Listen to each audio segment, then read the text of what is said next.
Share holders की lottery ही जैसे निकल आई।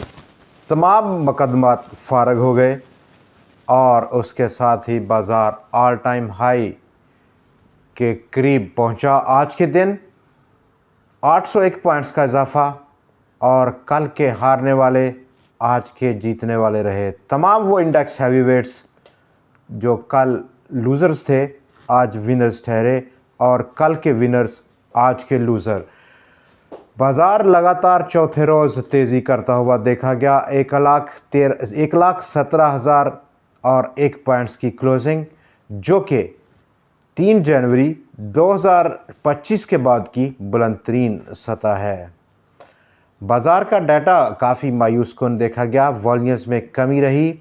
वॉल्यूम्स के साथ साथ जो बैलेंस ऑफ पावर है वो कदरे बेहतर देखा गया। बुल्स की जानब 240 शेयर्स में इजाफा, 177 की कीमतों में कमी और 30 शेयर्स में आज अनचेंज स्टेटस रहा। 447 जहां पर टोटल स्टॉक्स में आज ख़रीदो फरोख्त हुई। नंबर ऑफ़ ट्रेड्स में भी कमी देखी गई। 2,99,107 टोटल नंबर ऑफ़ ट्रेड्स थी। कल के 3,33,564 नंबर ऑफ़ ट्रेड्स के मुकाबले में आज के दिन जहां पर तमाम उन शेयर होल्डर्स की लॉटरी निकली जो कि TRG पाकिस्तान को होल्ड किए हुए थे। काफ़ी लंबा अरसा गुज़रा और बिलाखिर उनकी फरियाद सुनी गई। TRG के जो फाउंडिंग चेयरमैन हैं ज़िया चिश्ती साहब, वो तमाम मुकदमा से बरी हो गए और ये फ़ैसला इंग्लैंड की एक अदालत ने किया। और इसी के साथ साथ जो ब्रिटिश न्यूज़पेपर था उसने माफ़ी भी मांगी है ज़िया चिश्ती साहब से कि उसने फ़ाल्स झूठा प्रोपेगेंडा किया चेयरमैन साहब के। और लेकिन इस दौरान में उनको काफ़ी बड़ा नुकसान उठाना पड़ा है। TRG पाकिस्तान हो, एफिनिटी हो या फिर IBEX के शेयर्स हों, तमाम में नंबर 1 तो TRG पाकिस्तान में उनके बोर्ड से, चेयरमैनशिप से उनको हटा दिया गया था। अब उनका इरादा है, आज की जो उनकी लेटेस्ट स्टेटमेंट है कि वो दोबारा चेयरमैनशिप पर बहाल होने का पूरा इरादा रखते हैं TRG पाकिस्तान के बोर्ड पे और तमाम शेयर्स वापस लेंगे। उसका मुकदमा भी वो करेंगे क्योंकि जिस कनेक्शन से उनको हटाया गया था इस तमाम चेयरमैनशिप और उनके बोर्ड ऑफ डायरेक्टर्स से, वो अब ख़त्म होगी। जो वजह ख़त्म होगी तो कोई वजह नहीं बनती कि दूसरे शेयर होल्डर्स जो इस वक्त TRG पर बैठे हुए हैं वो लंबा अरसा बैठ सकें।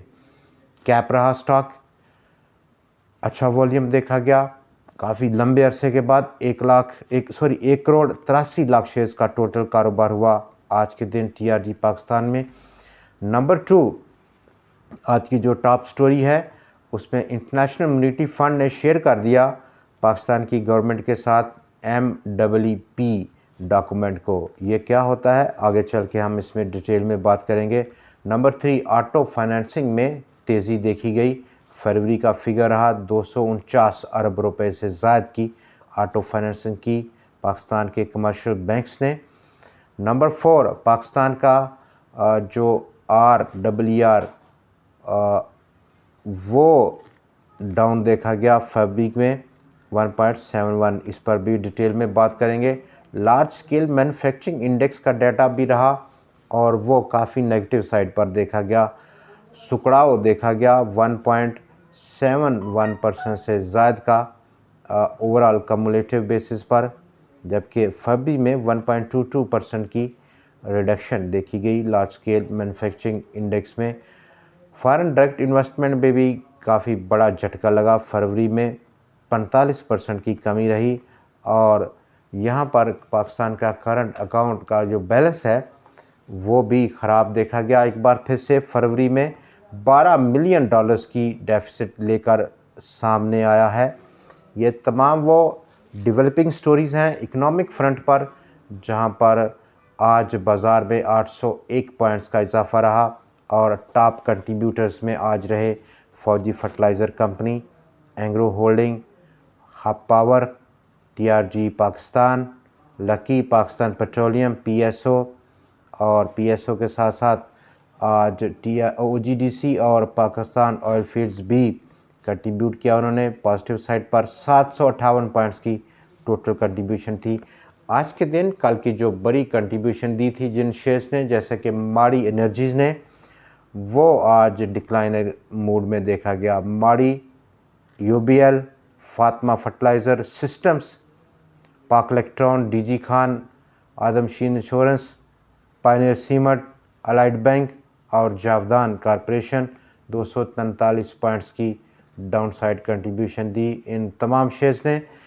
ऑटो फाइनेंसिस की फाइनेंसिंग की जहाँ तक बात है तो 249 अरब रुपया टोटल ऑटो फाइनेंसिंग की मद में कमर्शियल बैंक्स ने फाइनेंस किया। फेब में करंट अकाउंट डेफिसिट पाकिस्तान का $12 मिलियन की उसमें डेफिसिट था फरवरी का, और ये लगातार 7वां महीना है कि हम डेफिसिट देख रहे हैं पाकिस्तान के बैलेंस में। पाकिस्तान का जो RER है, यानी कि रियल इफ़ेक्टिव एक्सचेंज रेट, फरवरी में उसमें डाउनफॉल देखा गया 1.71% का, और अब फिगर रहा 102.27 का लेवल, जो कि पिछले साल जनवरी में इसी से मंथ ऑन मंथ बेसिस पर कंपेयर करें तो 104.06 की रीडिंग थी। एक पॉजिटिव साइन था, बाज़ार ने इसका पॉजिटिव इफ़ेक्ट दिया। लार्ज स्केल मैन्युफैक्चरिंग इंडेक्स अभी भी पॉजिटिव साइड पर जाने का नाम नहीं ले रहा, और उस दौरान में जहां पर जुलाई टू जैन 7 महीनों में लार्ज स्केल मैन्युफैक्चरिंग की कंट्रैक्शन हुई 1.78% की, और इसी पीरियड में 1000 बेसिस पॉइंट्स का कट लगा शरह सूद में, लेकिन उसके बावजूद मनफी रुझान है।